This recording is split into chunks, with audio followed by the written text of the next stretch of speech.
يا مساء الحلويات على احلى اخوات. النهارده بامر الله هنعمل مع بعض الفاصوليا الخضراء بطريقه سهله وبسيطه. طبعا احنا عارفين بقى ان الشتاء الخضار بتاعه كتير، بقى فاصوليا او القاس بسله، البطاطس الجديده، الكرنب، الكرنبيت، فما شاء الله. نزلت النهارده السوق لقيتها خضراء كده وطازه وجميله معايا، فجبت كده فاصوليا وقلت لما نعملها مع بعض. كان عندي لحمه كده في الفريزر طلعتها، وطبعا الفاصوليا هنضفها كويس واغسلها كويس جدا. يلا نسمي بسم الله ونصلي على الرسول ونشوف هنعمل ايه. معايا ميه كده بتغلي على النار، اهم حاجه تكون الميه بتغلي. هبتدي انزل فيها كده ببصل ومستكه حبهان ورق لورا وبصل بالشكل ده. هبتدي انزل بفلفل اسمر بس. هخلي الملح طبعا للاخر او قبل ما تستوي، عشان الملح بيوقف عمليه تسويه اللحمه، عشان ما تاخدش وقت معايا على النار. ودلوقتي غسلت طبعا اللحمه بتاعتي، هبتدي ان انا انزل بيها بالشكل ده. طبعا هغطي بقى الحله واسيبها اول ما تغلي غلوه اتنين، هوطي عليها واسيبها. وبجد لما توطي على الشوربه بتبقى طعمها حلو قوي. دلوقتي بقى خلاص اللحمه استوت معايا وخلاص بقى خدتها نقلتها في حله تاني وهشتغل كده في الحله. دلوقتي معايا طبعا الجزار بيحط حتتين اللي هي النهد او السمين ده. انا بحب ان انا لما بطبخ خضار او بعمل خضار بشوح بيه البصله. فنزلت كده بحتتين اللحمه الملبسه او السمين ده او الليه. نزلت بيها كده. وهبتدي بقى بس هي مش ليا دي، عموما دي لحمه ملبسه. هبتدي بقى ان انا ونزلت بمكعب من الزبده. مش حابه تحطي سمنه، حطي شويه زيت، لان طعم اللحمه الملبسه او حته السمين دي مع الخضار بتدي طعم حلو قوي والله يا جماعه. بالذات لما بشوح بيها البصل او بحمر بيها البصله. ودلوقتي نزلت ببصلايه طبعا بشراها بالشكل ده، هبتدي ان انا اقلبها كده. واول طبعا لما اللحمه اللي هي السمين نزلت السوائل اللي فيها، ابتديت ان انا انزل بالبصل بالشكل ده. وببتدي ان انا اقلبها. اول ما البصل هتاخد معايا لون ذهبي كده او تدبل معايا، نزلت بعصير الطماطم بتاعي. صلى على رسول الله عليه افضل الصلاه والسلام. نزلت كده بعصير الطماطم زي ما احنا شايفين. هبتدي انزل دلوقتي بمعلقه كبيره من معجون الطماطم. وانا نزلت هنا بمعجون الطماطم لان انا الطماطم بتاعتي ما كانتش حمراء. نزلت كده بنص معلقه وهنزل بنص معلقه تاني بعد ما فكرت. الطماطم بتاعتي كانت جامده، وكنت جايباها اصلا للسلطه جامده كده ومش حمراء بصراحه.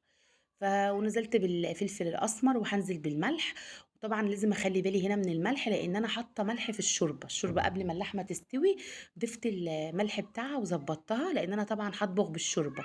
انا دلوقتي بعد ما التسبيكه دي هتتسبك معايا او الطماطم دي تتسبك، هزود دلوقتي الشوربه اللي بقى واخده من نكهه المستيكه، الحبهان، البهارات اللي احنا حاطينها طبعا وعملنا بيها الشوربه. طعم اللحمه بصي بقى، ابتديت ان انا مصفيه الشوربه. وابتديت ان انا انزل بالشوربه زي ما احنا شايفين. طبعا الشوربه سخنه انا ضيفاها، فاول ما تبتدي ان هي تغلي كده مع صلصه الطماطم، هبتدي ان انا انزل بالفاصوليا بتاعتي. طبعا غسلتها كويس جدا الفاصوليا بالخل، ونقعتها شويه وقطعتها، وبعد ما بقطعها بغسلها تاني تحت الميه الجاريه في المصفى. عايزه اقول لك ان احنا بنحب اللحمه تكون شاربه من الخضار او شاربه من الصلصه. فبعد ما سلقت اللحمه نزلت بيها تاني جوه الخضار، بحيث انها هتاخد سوى الفاصوليا معايا او سوى الخضار معايا. وده بيخلي طعم اللحمه حلو جدا، احلى ما بتفضل مسلوقه بجد. وطبعا انت وحريتك، في ناس بتحبها مسلوقه بره الخضار، وفي ناس بتحطها في الخضار. هبتدي بقى انزل بالفاصوليا بتاعتي كده بعد ما قطعتها. نزلت بيها كده، وطبعا هديها تقليبة وهغطيها واسيبها لحد ما تستوي براحة راحتها.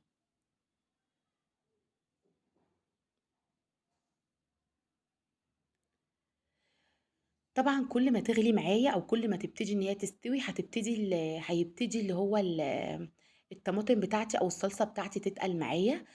طبعا كنت عاملة بقى رز كده، رز بشعرية. وشعرية على لسان عصفور يا جماعة بصراحة. لقيت حبة من دي على حبة من دي، فحمرتهم مع بعض وعملته كده. وطبعا ده كده بقى شكل الفاصوليا بتاعتي بعد ما استوت طبعا، وده بتدوب وبقت زي العسل. هنشوفها دلوقتي كده مع بعض. طبعا يعني شكلها طبعا غني ان انا يعني مش محتاج إن أنا أتكلم، لإن بجد شكل الصلصة مضبوط، مش تقيلة أوي ولا اللي هي خفيفة أوي صايصة لأ، طالعة بجد قوامها مضبوط جدًا. هنشوفها دلوقتي قد إيه إن هي استوت، هنشوفها قد إيه إن اللحمة استوت ودايبة دوب. والله العظيم كان طعمها حلو جدًا.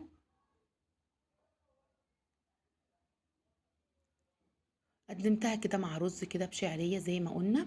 ودي بقى طبعا عندي هنشوفها ازاي استوت كده.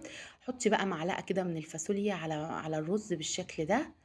بصي بقى الصلصة ولونها وجمالها بجد كان طعمها حلو. وعايزة اقولك ان اصلا الفاصوليا مسكرة كمان يعني زي السكر. غير بقى ان الصلصة طعمها حلو. هي اصلا مسكرة واخدة تسكيرة حلوة قوي قوي، لان طبعا خضار الشتاء حلو. يعني انا بحب الشتاء خضاره جميل جدا. كل حاجة بتبقى متواجدة كده في السوق. بصي دي واحدة كده كبيرة كانت منسية.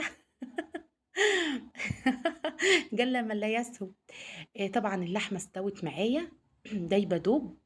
تتقطع اهي بالمعلقة معايا. بحبكم جدا في الله احلى اخوات، ربنا يديمكم نعمة في حياتي. ما تحرمش منكم يا رب. استودعكم الله الذي لا تضيع ودائعه في حفظ الرحمن حبايب قلبي.